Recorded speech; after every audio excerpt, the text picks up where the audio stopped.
You're listening to The Main Event with Zach Gelb and Mike Zahn on WHIP.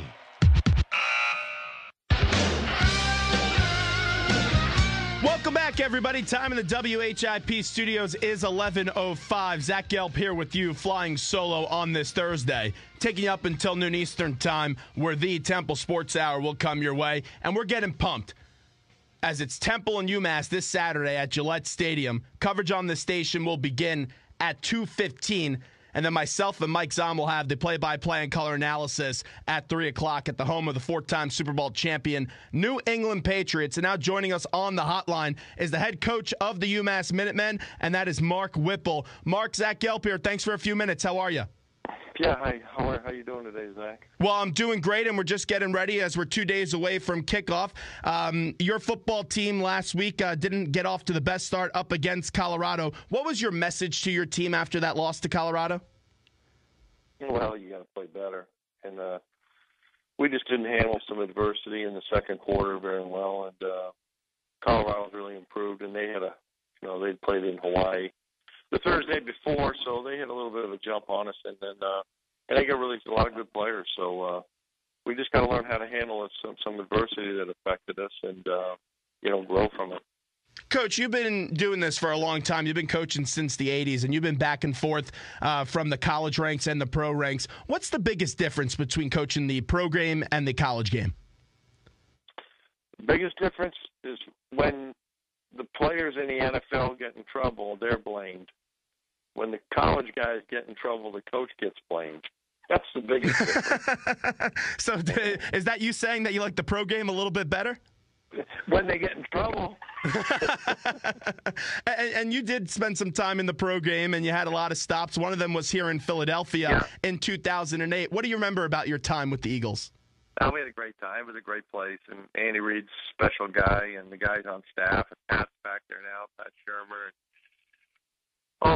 Cully and the late Jim Johnson was an awesome guy. I learned a lot of football, and we had a really good team. We lost at the end at Arizona before we went to go to the Super Bowl, but great win against, a couple wins against the Giants and a playoff run. And so Donovan McNabb, just really, really fun, when I was down there this spring to see Chip and all the Eagles, a lot of guys on staff there that I know and some players, but just a really, really good time in my life. Learned a lot of the stuff I learned from there we use, and hopefully it'll work this week against Temple.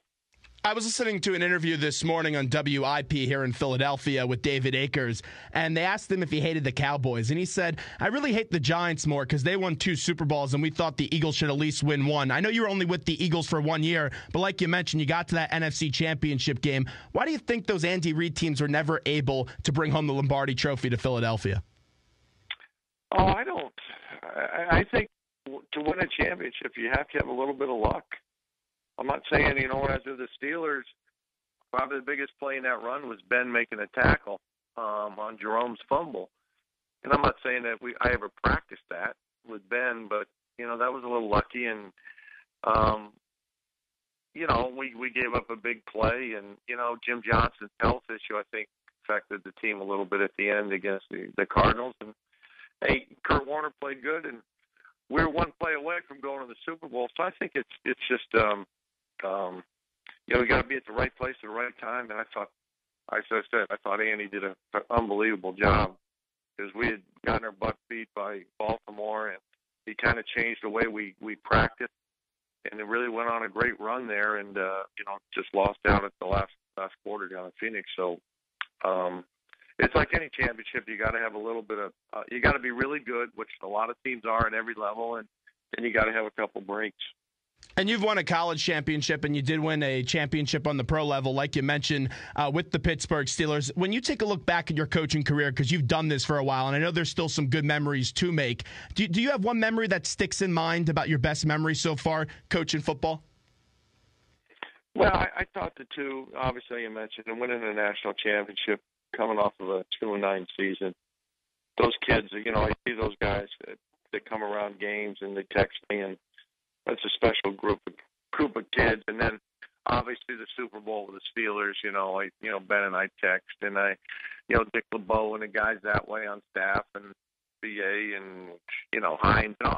Jerome, and once you win a championship, you have all those lifetime memories. So I've been very fortunate.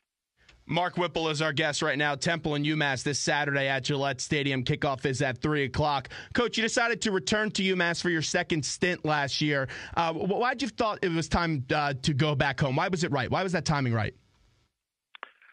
I just felt like I'd had a nice run in the NFL, and I just felt like I wanted to be a head coach, and I felt like I could impact young people's lives, more people here than I could going back to the NFL or maybe as an assistant somewhere else. So I just, they'd been struggling, and I liked it here. I thought it was one of the best places, if not the best place I ever worked. And but it came down to just having the effect on young people, and why I got into coaching when I left Brown, and even young coaches, and trying to get those guys to kind of impart some of maybe the things I picked up in the NFL, and it's worked out well for us here. Your opponent this week, the Temple Owls, they're red hot, 2-0. They come off beating Big Ten Penn State for the first time in 74 years, and then back that up with a nice performance in Cincinnati against an American Athletic Conference rival. When you were talking about Temple earlier in the week, you said they're the best team we've played since I've been here. Tell me why that's the case with the Temple Owls. Well, they don't have any weaknesses. They're really good on offense. The quarterback and running back have really grown a lot. They've got guys back. They have experience. They've played in a lot of places. Defensively, they can rush the passer, and obviously they did it against Penn State, and they can sit back and play coverage. And their special teams play with great fire, and they got a lot of skill guys. So they play hard. They like to play. They're a fun team to watch on tape, and I think they're the most well-rounded team that we've played. I think Penn State was really good last year, but they had a few deficiencies or so in that way. So, and they beat Penn State this year. So the two games, I don't see anything, that they've done wrong. They dropped the ball in the last play on offense. That's about it. But the defense makes the plays. Matakevich is all over the place. So they've done a really good job. That defense also has a lot of depth, and it's obviously featured around Tyler Matakevich. But in Game 1, they had 10 sacks, and then in Game 2, they allowed a lot of yards, but had 4 interceptions and then also a fumble. What does your offense have to do this week to try to slow down that Owls defense that's moving at a nice pace this year? Yeah, we gotta mix it up. We gotta be able to run the ball, and then protect Fro and let him make some throws. Let our guys, we dropped 4 or 5 passes last week. We missed a couple touchdown throws. We can't miss throws against this team. But it always starts up front with the protection. And, we've got to be on point in their blitz game and just handle the things that they're doing, and just be able to mix the run and pass so we can try to keep them off balance. And I think one of the keys that people don't talk about much is have some success on first down. When you get behind the 8 ball, I think it's the biggest tape I've ever seen at 3rd and 12. There's not many short yardage plays. There's a lot of 3rd and 12, so you got to stay on schedule in the first down area. Your quarterback, Blake Fernapple, I know he transferred, but last year he had an impressive year, over 3,000 yards, 23 touchdowns to 10 interceptions. And Matt Rule called him a pro-type player when he was talking to the media on Tuesday. Tell me a little bit about your quarterback. Yeah, he's an awesome kid. One of the best I've ever coached. He's got good size, 6'6", 240, and can throw it. But he's a graduate student. He graduated from Marshall in 3 years, was a double major with 3.7, and he's taken 36 hours first year last year in our master's program for sport management and business. So he's got a 3.6 there. He's on a student advisory committee. He was on the athletic director search committee. As a captain, I made him a captain last year. Just a great kid, an all-around guy that's got a lot of talent, but just is very humble, and we've been fortunate. So he's kind of our leader, and we got a couple of guys he can throw to, and he can make all the throws, and smart guy. So we're lucky that we've got him here. He transferred over from Marshall. How long does it take a quarterback to learn your system? Well, he's much more adept right now than he was this time. He didn't get here till the summer, so he did not have spring practice. The summer, the rule changed where we got a couple hours a week with him. But now he's had a whole season. He broke his leg the last 2 games, so he missed it. So I just thought he evolved from in the 6 MAC league. league games, he averaged, I think, 420 yards a game passing. So, last week we didn't play him in the fourth quarter since we were getting our butt beat. But, he can throw it. So we're just trying to change things up week to week, and he can handle all those things. You've coached in the NFL, Ben Roethlisberger and also Donovan McNabb. Is there a pro quarterback that you look at and say, hey, this kid Blake Fornapple reminds me of that pro quarterback? Well, he's probably about the same size as Ben. He's not as athletic as Ben was or is. Yeah, he's in it. Like probably maybe.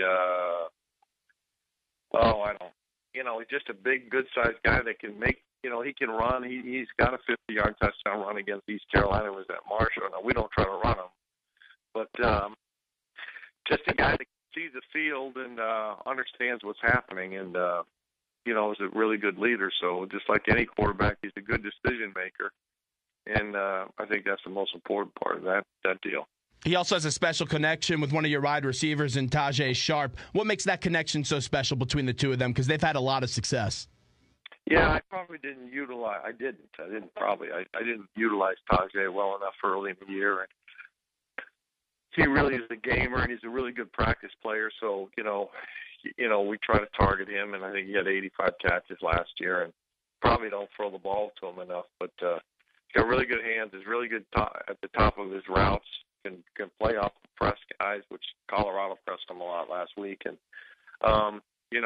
a smart football player, and just one of the best receivers I've been around. We're talking to Mark Whipple, the head coach of the UMass Minutemen. Temple and UMass play this Saturday at Gillette Stadium at 3 o'clock, wrapping up with the coach.